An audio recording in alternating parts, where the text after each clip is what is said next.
and thanks everybody for taking a little time out of your day to join us. As you are hopefully well aware, our intent here is to talk a little bit about reality capture in construction. And as one of the little intro slides later on says, the reality of reality capture in construction. What's really happening today? Also getting into a little bit of what do we see coming down the future. But as we're getting into that, as we're looking at different things, just for the sake of going through and looking at some different introductions, first and foremost, as was mentioned, my name is Joe Eikens here. My role inside the company is working as the director of our Building Lifecycle Solutions division. And really what that means, I get to work with everybody that does, really anything as it relates to buildings, design, construction, facilities management. It's a great team that we've got spread across the US and Canada to work with our customers to try and do what we can to be a tool for you to leverage so that you can be that much more efficient and effective in your day-to-day business, help you reach your objectives. And as such, I've been with the company for over 20 years in the overall industry. I don't know, I'm not quite as brave as Norm is coming up next, and I'm just keeping it at 28 plus for the amount of time that I've been around here. It's one of those things where you get it in there and realize it's been a while. There's been a lot of things, a lot of changes, a lot of wonderful things happening, and being able to be front and center with all that as coming around has been great. It's been wonderful. Joining us on this presentation today, first off, we've got Norm. Norm, if you can introduce yourself. Well, hi, I'm Norm Aiken. I've been working in the AEC industry for 31 plus years. I actually took my first AutoCAD classes in college in 1985, and I've been working in the industry since then.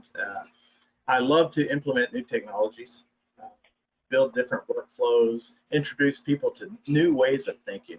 And, I've been, for the last 10 years, I've been in construction. Before that, I was in design, and, I've done some manufacturing.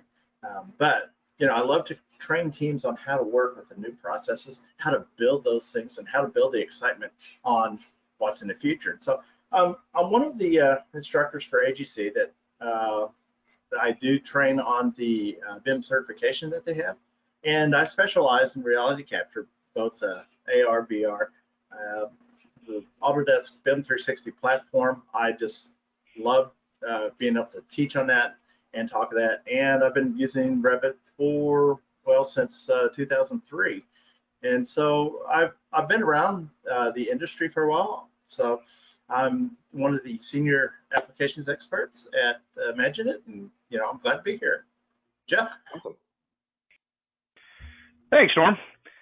So just start out with, I've been with Imagine It for 12 years now. I've been in the AEC industry for about 25. I started as MEP, started in AutoCAD MEP way back in the day before it was even AutoCAD MEP. I am the technical manager for all of Imagine It for reality capture. We at Imagine It specialize in sales and service of Leica HDS equipment, whether that's the scanners or the software. I am a Revit certified professional. We also work with the Autodesk Recap software. That's a little bit about me, and we'll go ahead and kick this off. Awesome. Well, thanks, guys. And really, as we're looking to do that, the first thing I want to do is make sure that we're all starting from the same vantage point. There's an assumption here that by this day and age, most people have a general idea and an understanding of what we've got as it relates to reality capture, what it all means, and some things there. But there are those exceptions. There are times when we don't quite have that overall level of understanding. So I want to make sure that we've got that common starting point. So largely, as Norm and Jeff get going into deeper things of practical applications of all these items, we've got an understanding of why and what. We're not going to get into the what is a laser scanner, and the technology behind it. We're not doing that. But we do want to make some, carve aside some time, we'll say, to make sure that we understand what are the possible uses for all these things. And then once we know what the possible uses are, well, that's great, but what are people actually doing? And this is separating, I won't say it's fiction from reality, but possibility from what is actively being done. And the types of things that we're seeing here are the elements of features of laser scans that can be used in design, construction, facilities management, all sorts of different places. Grabbing that existing condition so that you're designing in the proper context of the overall building. Doing virtual clash detection from the designed building versus the existing conditions without having to necessarily model the existing conditions because you've got it there as a point cloud. Validation of, what did you do? Did you do it right? Is it where it ought to be? What's different? All these different types of things as we're looking there. There's an area for historic preservation. There's some people outside of this a little bit that are using different aspects of reality capture and scanning to go through prototype modeling. Take something that does exist, scan it so that we can feed it back into a 3D printer. Is that happening daily in construction sites and things like that? No, not really. But are those possibilities? You bet. As we're looking at it from a civil design standpoint, it's a lot of, again, capturing what are those existing conditions, because at any time we got the design word in there, whether it's civil design, building design, or things like that, one of the first things that tends to come around is, yeah, we want to scan those existing conditions to see how well does this fit through there. Now, some of that might be the idea of scanning something so that the engineers, architects, whomever, can go ahead and design appropriately and make sure the new construction, whatever that is, fits within the existing system, the existing framework, the existing conditions, however you want to phrase it. But there are going to be other times where there's going to be a design out there and the construction team might want to be able to come back in and say, well, this is what you designed, but I need to go through and scan this area to make sure that what you designed really does fit, because a scan was not used for the basis of existing conditions. There was a manual survey or who knows what that was done to be able to grab those things.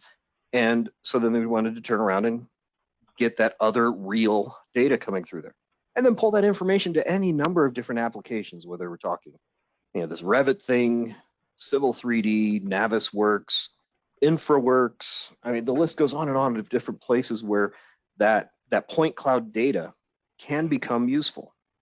And so we're looking at that from the idea of design, from the idea of matching those conditions, seeing how things work so that you can sketch and draw appropriately and take it into seeing if things are real. Now, with the technology behind there, we've got different types of point clouds that can come around, things that are just going to be a cloud of dots, other places where you've got things where you're overlaying high definition images, digital photos, and making everything just look all that much more real.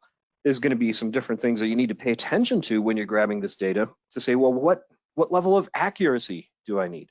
If we're looking at some of these pictures here and you want to be able to accurately grab some of the location and sizing information as it relates to the smaller diameter pipes that we're looking at, you need a much different quality of scan than you might get through some of the less expensive entry-level solutions that are out there.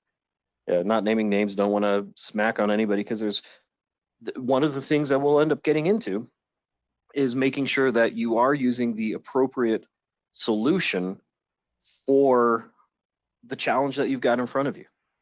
Do you need to have something that's down to an 1/8 inch diameter, an 1/8 inch spread between your different points, 1/8 inch resolution? Are you okay with 2 inches? What is it going to be? What do you need it to what do you need to get out of that point cloud so that you can get the results you're looking for? Now that, yeah, yeah. To add to that real quick, Joe, that's something that I always try to inform clients. We've all done things and needed a new tool to complete a task. There may be circumstances where one piece of equipment does exactly what you want, but if you start looking at the big picture and doing other tasks and want to implement scanning, you may need multiple devices to accomplish multiple different tasks. So, just keep that in mind. If I'm doing a big, huge land survey, well, I'm probably going to use some photogrammetry because that's much faster, and accuracy is not necessarily as a big of a requirement than it would be if I've got to scan the inside of an industrial plant where I need a better tolerance. So, just keep in mind, there are multiple tools in the toolbox. We have to pick which one is best for that situation. Yeah. If you need to grab something that's in a place you can't get to, can you get to it with a drone, or do you need to have something that has a really long, accurate range to it? There's all sorts of questions that we need to answer to make sure you've got the right tool in the job. It's a lot of what that comes down to. So possibilities abound. And if we, again, go back to that general overall list of there's a bunch of things that can be done with scans, the idea comes to the next part then of saying, well, if these are all possibilities, and there's more beyond this list, there's all sorts of things that people might do with point clouds. But if we look at this type of thing, what are people actually doing in the field? What has been done successfully in the field that you can build on, and where might you be going to something that's certainly possible, but you don't have as many people that have done the same thing in the past that you can rely on to get your baselines covered of, can I do this? How effective can I be with it? So with that, if we want to take a look at the reality of reality capture today, I'm going to turn things over to Norm for a little bit. And as he had mentioned before, having the last decade of doing reality capture and working in the construction field, what are the things that you can point at that are practical and real and valuable that you have done in the field? So I'll turn that over to you, Norm. All right, thanks, Joe. Go ahead and flip the slide. Over the past 10 years or so, we've started construction scanning. I know that there was scanning around earlier. The architects, design teams were using those for as-built conditions. Or in this case, it was a town hall in a town near Dallas, and they wanted to historically preserve the elements of the original architecture, and they wanted to remodel the entire building for to make everything up to code, up to speed. Well, one thing we discovered, we took the scanners out, and we discovered that the concrete in the tower over the last 100 years had eroded and decayed, and so it would have either meant rebuilding that tower from scratch or taking the Leica scans and modeling, building our model according to the way we put that in there. Now, what was interesting about this was there was the masons, they couldn't do this, and so we went out and we hired auto body repairmen to come in and build the frames for the concrete based on the LiDAR scan. So that was a pretty cool project. It ended up well. It saved the client a lot of money for rebuilding the tower, and it made everything work right. We were able to keep the historical preservation on all the new elements that had to be designed with the same information. So I got a question, actually, and this will maybe fall back on me a little bit. Okay. But for the sake of being a little bit thorough, and I said I was going to cover the background, but maybe I didn't get some terminology set through. So I don't know if Jeff, you want to grab this and throw out all the different types of terms or things that you've got out there, or Norm, if you want to grab it. But Jeff mentioned something a little bit ago, talk about photogrammetry, and I know one of your projects that you'll mention coming up here also talks about photogrammetry. But then we've also got this thing called LiDAR. So from a terminology thing, I've just said laser scan, point cloud, but photogrammetry versus LiDAR. What's meant by LiDAR? And maybe Jeff, I'll throw that one at you just to get some different voices and back and forth through here. Okay. So LiDAR is that's what we're doing when we laser scan. All right, that device is set up, and we're actually sending out a very strong laser. Now, when I say laser, I'm not meaning one that'll vaporize you or hurt you in any way. They're all pretty much typically a class 1 laser. But basically, that sends that laser out. It hits that object, depending on distance, and it sends back that return. So I know with the lasers that the scanners that we deal with, we can collect up to 2 million points per second. So, imagine shooting that laser out 2 million times in 1 second. That's kind of mind-boggling. But every time it does that, it sends that data back. That is what's building our point cloud. All right. So there's a couple different types of LiDAR. There's mobile LiDAR where I strap a scanner to the top of a truck and drive down the road. It's great for civil, interstate, road mapping, things like that.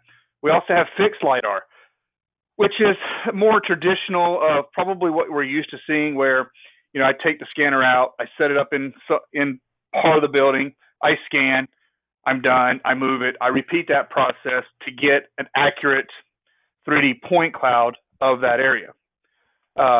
This is far more precise than photogrammetry. Photogrammetry, Norm, you want to take that? Yeah. We'll share the love here. Okay.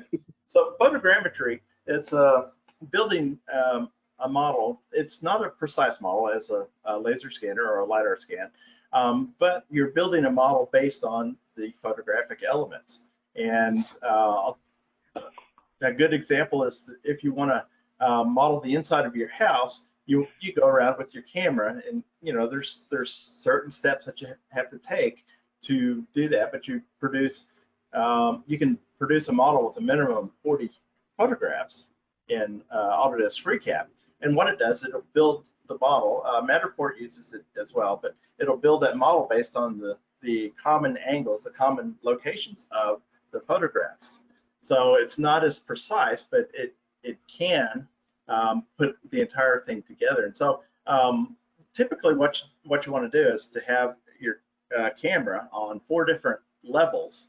So at 2 feet, 4 feet, 6 feet, 8 feet, for a 10-foot room or more. And then you go and you repeat the series of photographs at each level so that you get the maximum coverage. And then when it starts going through the software and puts those pieces together, it's precise, it's accurate, and it can be used, for general construction, but not for preciseness of materials, if that makes any sense. Cool, thanks.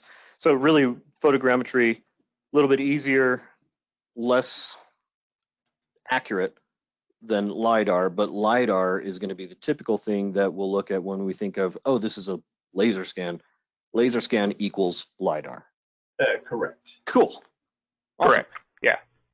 And then with the context of this one, we were looking at traditional laser scan for the sake of historic preservation and finding out what was really happening on that site so you could account for it during construction and take care not to hurt things that you didn't need to hurt. Yeah, and this project was, it was early in the construction scanning, and it was just a LiDAR scan that was converted to a Revit model so that we could go through and do a scan to BIM, if you would, information on it. And there was no photogrammetry or anything else. It was just straight laser to get those points. Very cool.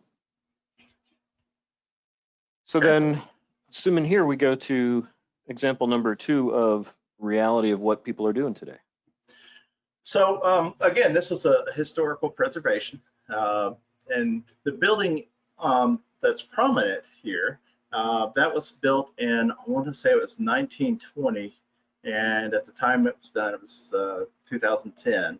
And the client wanted to add the swimming pool and the building that's in between. You can see the 3 buildings and then that swimming pool's kind of sticking out above that tree.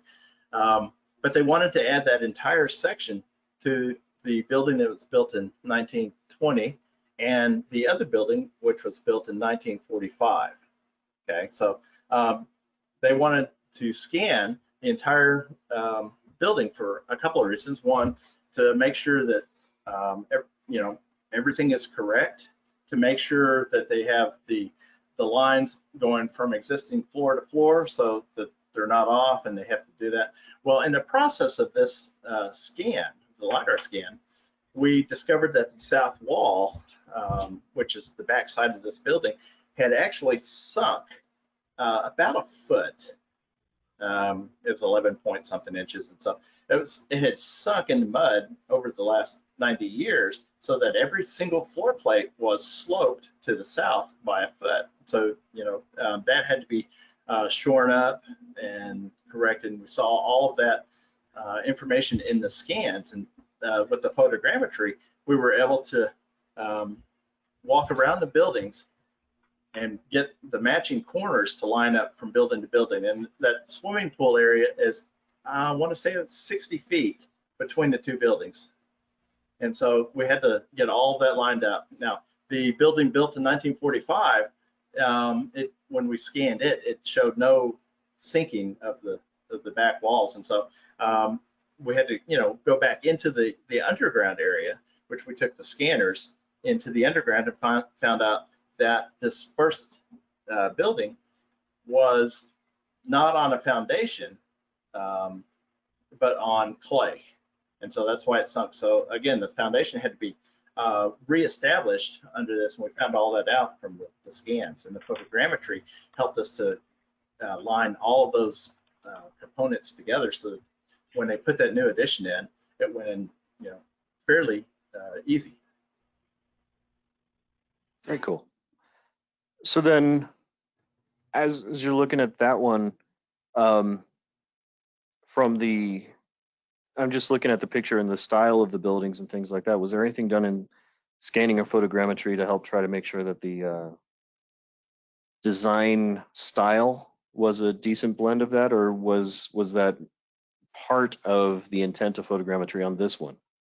That was part of the intent, was to keep all of those matching materials. That short building in the middle with the pool, yeah, that was built in 2010. So I'm sorry, 2010. That was built in 2010. So it had, those materials were not able to be found anywhere. So we had to basically take them, use the photogrammetry from the other two buildings, and special make those panels and components with all of the different materials that are available now. Cool. So then from there over to example number 3. So this one was a fun project. There's a newly reconstructed baseball stadium. They lost their baseball in 1922, so this one was particularly fun for the city. We used the LiDAR scans in the tunnel areas under the train. There's a walk tunnel that was there from 1922, so we scanned that to make sure everything was fine. We had to do some concrete restructuring. Okay, the photogrammetry. We had an army of Canon EOS cameras out there on various tripod settings. Some were at 8, some were at 4. We covered every area, and we had a set pattern. Well, we also flew the drone over that set pattern to help build the model. So the drone images and the photos were lining up to build a model, and we put the LiDAR scan in so that we could make sure that everything was lined up. We also used the Oculus Rift for virtual reality, so we could show this project.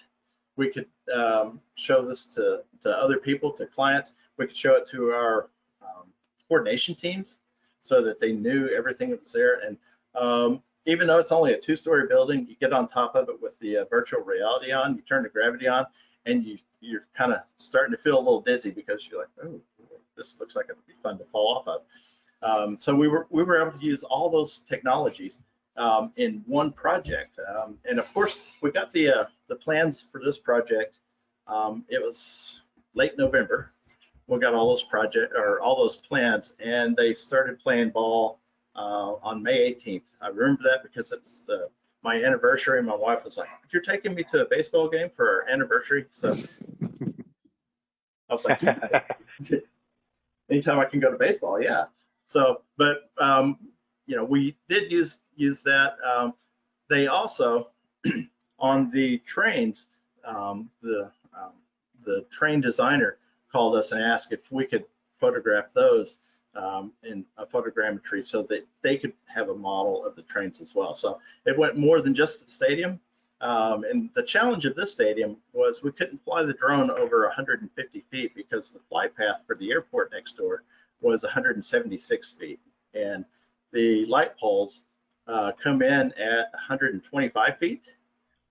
And so they were close to that flight line. And so it was a challenge keeping that drone.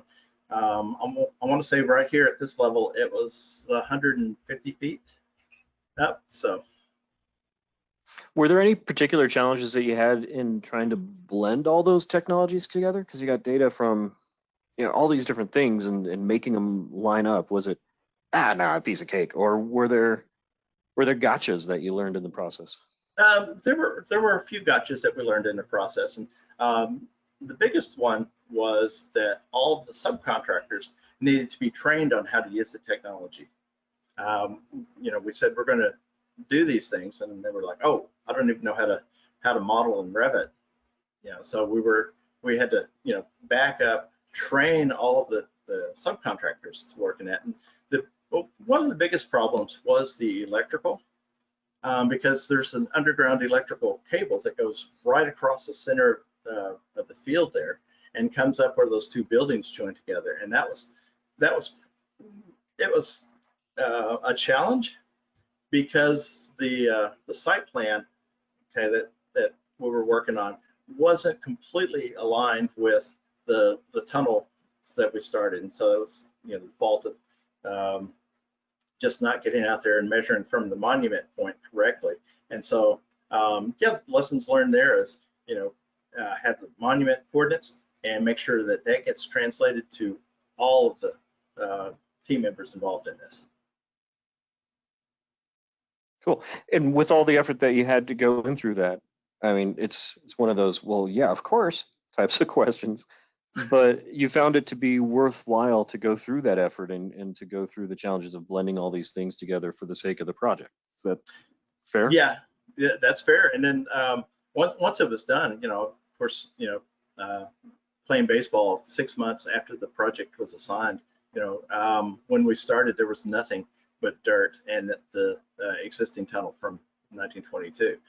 And so it was fun. It was rewarding. And, every time I would drive past there, I was like, that's cool. And I got to watch the first game where they won at home. So cool. Yeah. Hey, Norm, we had a question come in. When you say that the cameras were set at 2, 4, 6, and 8, is that height or distance from the object? It is height. Okay, so what we did, we made sure that every camera that we had, I think there were 7 total. They had a 50 millimeter lens on them, and all of the f-stops were set to 6. Okay, so it's a 6 50 millimeter camera, and then on the tripods we marked the areas and we locked them down so that if you had a camera that was 2 foot, okay, it's always going to be at a 2 foot space, and we had the maps loaded onto the memory cards of the cameras. So we actually, when you divide your camera screen into the 9 box, that was showing where your setup points are. And if you didn't have that, we did have that map on an iPad. So as you're going through that camera, that's at height with we didn't allow any zoom lenses, or we checked to make sure they were always the same. And of course, we had to shoot at the same time every day.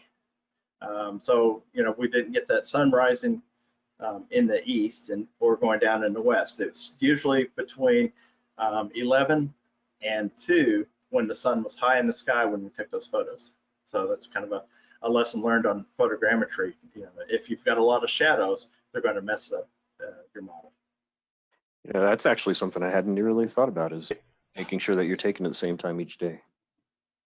Yeah, cool. Shadows are not good. So like Norm said, we always have to be very, very, very mindful of those shadows. That's a real quick way of not getting good data. But that's for photogrammetry, not necessarily LiDAR, though, right? That is correct. When it comes to LiDAR, really, it doesn't matter what time of day. You know, the LiDAR scan, we can scan anything. And that goes to show there's different technologies do different things.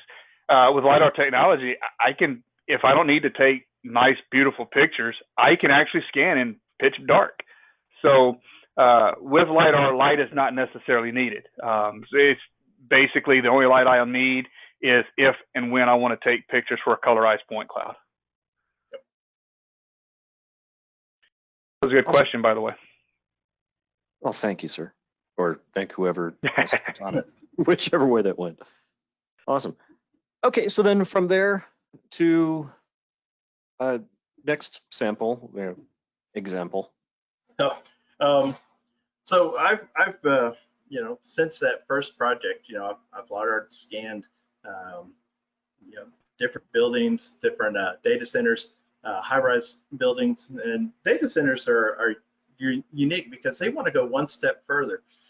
They take the HoloLens, which is augmented reality, and they want to see the models loaded into that HoloLens. And one of the data centers, and I can't tell you which one because you know, NDAs and all that, but during the corona virus, they took 6 people that were checking in the field off of the field and bought 2 HoloLenses and put only 2 people out there. So now that they've got a little more social distancing, and they could walk through with the MEP model loaded into that HoloLens, and then they can target, you know, the problem areas, the flashes. They can mark it, send it right back to the design team, and those can be fixed easily. So it's just using that technology. And the pictures here, there are some, you know, you want to do your drones in a lawnmower pattern, and there's programs that will set that up so you take the same pictures every time. And what I said about the sun coming up, and we're looking at these pictures here, and you see that first one, you see the shadows of the building. And I made the mistake of scheduling our drone flight over this one high-rise building that was going up. Made the mistake of scheduling that in the morning before the sun came up. And so we're watching the drone, it's taking the pictures. And if you look at that first picture of the tower on the lower left there, the warning popped up, and you know, the operator asked my visual observer, I said, "Where's the drone?" She said, "Oh, I have no idea." That's because she lost it in the sun. It popped up over that building and she went blind. And before I found it, it took 2 more shots. Okay, and you can see that next to the last shot there, it's very close. Beautiful weld. Oh, yeah, you know, it's a good inspection photo. But you see that last photo where the drone is falling out of the sky because I crashed into the crane. So that's, you know, one thing when you're going out and you're doing the scanning, or you're doing the photogrammetry, anything that you're doing with the technology, it's like anything else. Check your work area. The reason I crashed into that drone is the previous week, the crane was 170 feet. We made it no problem, you know, did the whole lawnmower pattern and all that. Well, no one told us that they had raised the crane up 50 feet. And so, you know, I had my drone set at 220 feet, thinking, yep, we're going to fly this no problem, because it was at 220 the week before. And then all of a sudden, the crane is now right in the way. So we're like, okay, that's fine. And because of all that, I was able to upgrade the company drone. So yeah, that was the hidden benefit to that, but it's so. Very cool. And when you're going through this, once again, blending all sorts of different things together, and this will be kind of coming from my side of the question of, well, does it really matter that much? If we're looking at the 2 pictures above your death of a drone photo shoot, there's a slightly different time of day in those 2 shadows. Or maybe they were, yeah, I'm assuming it's just time of day a little bit different. Is that much of a difference in shadow enough to mess up trying to blend all these different technologies and your reality capturing that you're doing? Or is that within a range of error that's you can overcome it? Or forget that, we just need to wait later in the day when the sun's directly overhead and we have no shadows at all. I'm just trying to get a feel for what's that range of possibility of problems versus it's okay. Well, if you look at that shadow in the first picture, it's got nice, clean lines, from the building shadow, and then it's moved just a little bit on the other, the second photo. That second photo, if you look at the shadow very closely, it's fuzzier. Okay, so that's telling the software, it's like, oh, which line do I use? And if I adapt to the fuzzier one, it's going to put everything else slightly off. So yes, it is very important when you fly it. But also remember, your best time to fly a drone, if you will, would be when it's, or I guess the perfect time is when it's slightly overcast, so you don't have a full clouds, because Sure. then you're focusing more on the objects. And but in areas like Texas or well, it's 90 something in Virginia right now. Remember, and if you're flying that drone in the heat, that iPad's going to heat up. So you got to think, I got to be in a spot where I'm keeping my operating system cool, and I can't fly my drone too much because it's going to heat up. Same thing in winter or in humid condition. Your drone has to work a lot harder to get the same information. So it's kind of just safety check, make sure everything's working correctly, make sure you have plenty of batteries. So same with the LiDAR scan. You make sure you've got plenty of battery power so you don't have to come back and do it again, because no two photos are ever going to be the same. For sure. Know your environment, know your tools. I'm Yep. sorry, Jeff, were you going to add to that?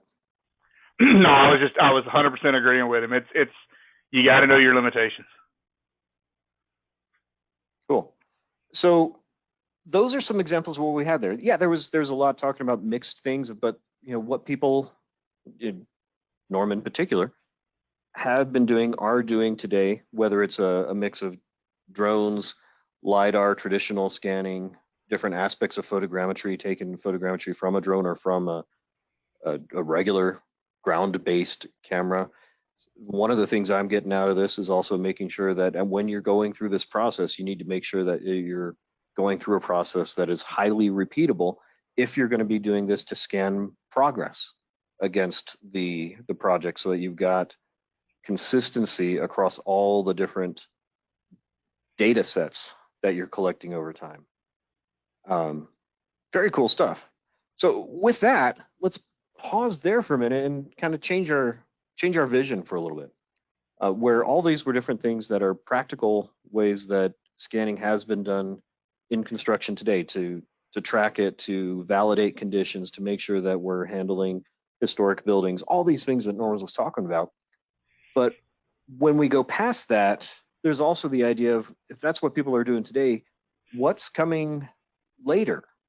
What maybe some things that are possible now that people aren't doing so much, versus also the things that are further into the future. For that, I want to kind of turn it over to Jeff to chat about some things there of more bleeding edge applications. Great. So we'll go ahead and flip that next slide. So some of you may have heard and seen Boston Dynamics Spot the Dog. We now have robotic dogs. I never, quite honestly, thought it would come to this, but the world's kind of gone to the dogs. With that said, we are now able to start utilizing this type of technology to put our laser scanners on. You start thinking about the possibilities. We were talking yesterday about how kind of cool this is, but what's really the purpose of this? And, I got to started thinking about this late yesterday afternoon. And, there's always times where we have areas of a facility, whether it be an oil and gas facility, whether it be a food processing, a hazardous area, that we don't necessarily want to put a person in jeopardy and putting them in harm's way into situations. Well, but we really need to know about what that area is. How do we capture that? Well, this is really going to start bridging the gap of how do we do it? Now we know. This technology's been out. It's been out for a little while, but it's just now getting to the point to where it can actually be purchased. You can purchase this Boston Dynamics Spot Dog. But so we were thinking, I was doing a training class not too long ago, and we were at a refinery. And there was an area where they wanted to go scan it. It was kind of a high-risk area. This is where this technology would have fit in beautifully. I can step back. I can program it, where to go, what to do, how to do it. It can take the scanner. It can walk. It can get to the location where I want it to scan. I can stop, stabilize it, scan it from that location. And I'm now putting a robot at risk instead of a human life. So this is fairly new to the industry, but we see that this is going to become more and more and more something you're going to see on a job site. So, the other thing, talking about Norm talked about having to take pictures at specific times every day. Well, this is another thing that we could do. We can set that up to where we tell it, go do this path and do this. So it can walk the same path as it did the day before. It scans in the same location as the day before. So that gives me the ability to do comparisons on what was done day one, what was done day 2, day 3, day 4. That also gives me the ability to start looking at various aspects. For instance, if I'm building a high-rise building, I've got a bunch of shoring up. The foundation hasn't gone in yet. Is that shoring maintaining its location? Is it starting to lean in? Is it leaning out? What's it doing? So from a safety factor, again, I can set this up, do LiDAR scanning, look at those various walls, do a comparison from week to week to make sure there's no movement. So it's something it's cutting edge. It's really cool, and I would love to have one to be able to play with it. I mean, that would just be a whole nother level of coolness. Next slide. So we start looking at all of the different things, okay? Laser scanning, hardware, robots, that's all really cool technology, okay? That's a means and methods of capturing that data, capturing reality to compare it to something, okay? Well, laser scanning has always been pretty accurate, very accurate. It's been around for a very long time, but we've never had software that has a capability of now performing a lot of the things that we want to do. For instance, looking at the as-built for concrete framework, looking at the embeds prior to the concrete pour, comparing the embeds to the Revit model, to the AutoCAD model, to whatever type of model you have, comparing that BIM data to what's actually there and saying, hey, we've done BIM coordination with this through all trades. Those sleeves are too far to the right. Being able to scan this data pre-pour, doing a quick analysis with the BIM model, being able to do that, and I do mean fairly quick. We were on a training exercise, and we were able to, the day before, go in, scan pre-pour. It took us about 20, 30 minutes to scan, Took us about 20 minutes to process the data and bring that into Revit, overlay the two together, and do a quick compare. And visually, we were able to instantly spot about 3 or 4 pipe sleeves that weren't in the right location. So that roughly hours worth of work saved us time on the back end from having to do rework. So it's very, the software now has capabilities of doing a lot of this for us. Next slide. The other thing that has come, really full bore is looking at floor flatness, looking at flatness analysis. This is a very hot topic, especially when it comes to things like hospitals. There's certain parts of hospitals that require a very specific tolerance for floor flatness. Well, before I'd have to go in and do some manual work. Now I can scan it, take it into the software, and say, hey, software, you do the floor analysis. You set the parameters. Now, and what could take us, maybe a couple hours to do out in the field manually, now I can do it with a single scan, take it right into the software, do the floor analysis, all in about 15 minutes maybe. So that, again, this is things that have started to come in the forefront and making our jobs easier. It's not a big easy button. There's never an easy button. But what this is doing is making our jobs simpler, more efficient, better quality. Next slide. So this is probably one of the things I'm going to talk the most about. We always go in and we have these buildings. We're building these buildings left and right. We're getting everything put in. We've got our rough ends. We have to do as-builts.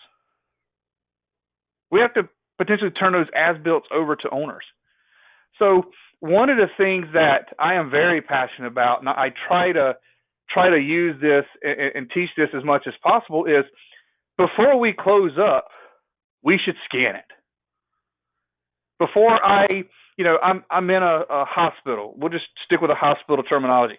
I'm in a hospital. We're building this thing from the ground up.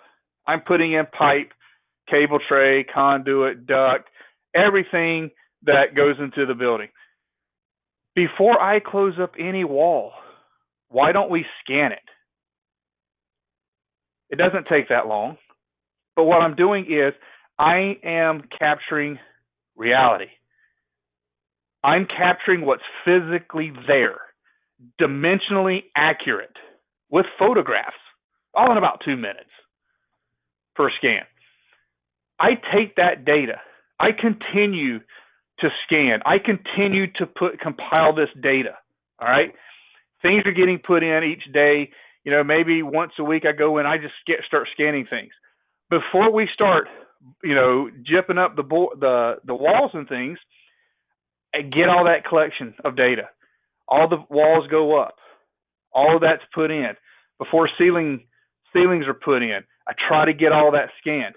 Because what I'm doing is I am compiling an as-built point cloud that is dimensionally accurate. I can't say that enough. At the end of the project, I have to do far less as-builting, moving the model around, because I can now take that full point cloud that's got basically the building completely built. I can overlay it to the model. I know for a fact where everything is at. I see everything in the point cloud.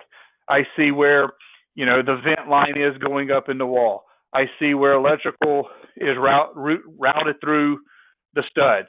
I see all of that. I can turn that over to the owner. That way, in 5 years, now I also live in reality that things change. As soon as a hospital's built, it's already doing a renovation. But at least now, when I start looking at that hospital data, I know I can go into a room, look at the room. I see the walls, but I also see what's in the walls. I also see where that stuff routes, so that if I needed to, cut a hole or something in the wall to put a pass through or making a door, I know what's in that area because I scanned it. Yeah, Yeah, Jeff, there's and actually a customer that you and I worked with that was wishing they had something like this because they had an area where there was a leak going into an area of a medical building, and we'll keep all the names generic to protect the innocent and guilty. But there was a leak going into an area, a sensitive area of the building, and they were trying to figure out, well, what's above here that could be leaking into here so we can fix it. And they had no real good data for that because they had no point cloud. They have no reality of what was built, what really is back there. That's right. I think, and I'll tell you, it's probably pretty difficult from a major contractor standpoint of saying, man, you're asking me to do all of this. That's tough. Yeah, it is, absolutely. But the benefits to me far outweigh the toughness. I've got a smaller contractor. They do high-end houses, residential. They scan everything before the house. Once all the rough ends are done, they go through. They scan the entire house. So they're scanning the studs, everything. When the house is completely done, all the finishes are done before they turn it over to the owner. They go in, they scan it again. They put those two scans together, and that's part of their deliverable with a free viewer to the owner.